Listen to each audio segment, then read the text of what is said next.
I'm good at what I do. And I'm building up a huge fan base. In fact, I was thinking if it goes on like this, I might even be able to give up my hideous day job and move out. I put time and effort into my videos. I use the best AI voices for my TikToks, and I have a knack for putting music and visuals to the stories I find for free online. Sometimes the authors DM me complaining that it's their story.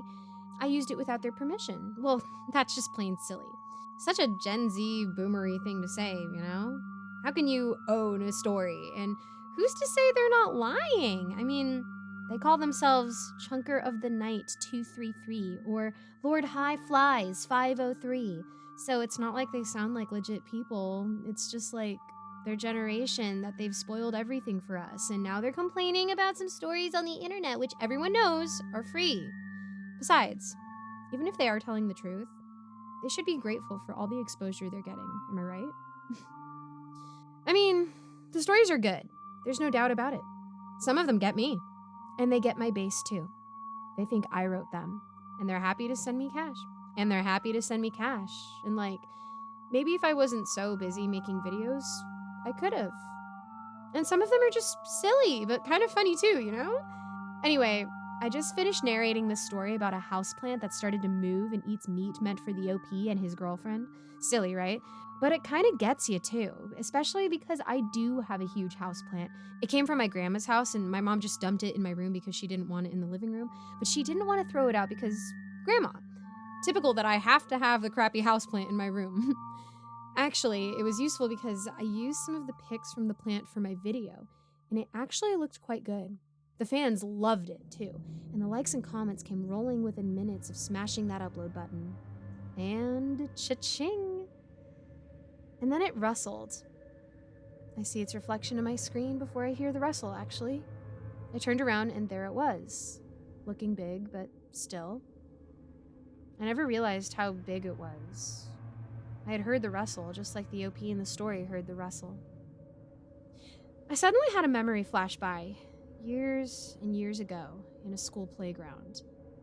All of us little kids were in a line trying to creep up to the wolf, who was Mr. Smith, but we could only move when his back was to us. As soon as he turned and looked, we had to stay still. I actually hated that game, and I hated Mr. Smith and his smile and the way he reached out his arms to grab us if we moved. Ugh. That really screwed us up with those stupid games they played with us all the time.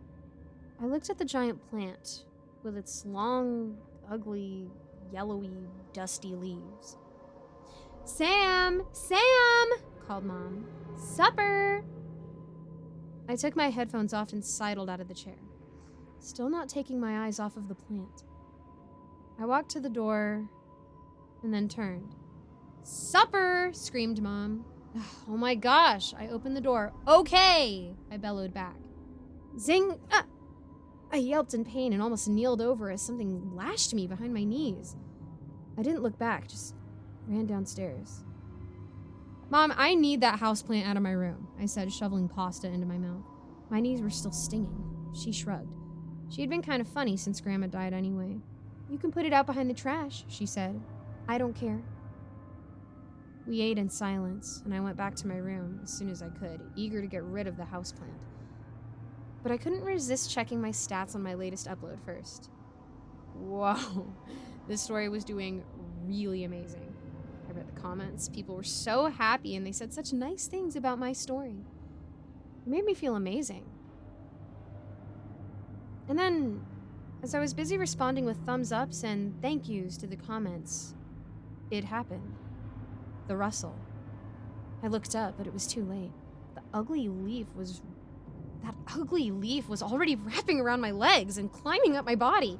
I screamed, remembering the horrible thing that the houseplant did to the OP in the story. I'm not going to spoil it for you. Go check out my TikTok of my story if you like. I've left it up. It didn't have a happy ending for OP. The leaves didn't wrap around my wrist, but flicked my phone out of my hand. It landed and the screen cracked from side to side. I screamed with horror even louder. That was an expensive phone I had gotten, and I did all my narrations on it.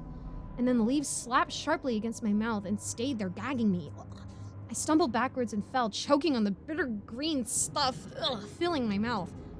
Mom knocked on my door. She knew better than to come in without knocking, but I could only make some muffled gagging sounds. Fortunately, I guess my mom's spidey sense told her to open the door, and she did. The leaves let go of me and scuttered back. She saw me on the floor, clutching my broken phone, wiping drool. Sam, what's going on? Just take the plant out, I yelled at her. She looked confused, but she didn't argue with me. She picked up the pot and, staggering a bit under the weight, she went out. I slammed the door after her. It was her fault for leaving it in my room in the first place. I looked at my phone. It was just the screen that was broken. The notifications and likes were still pouring in. I felt a bit better, seeing all the lovely comments.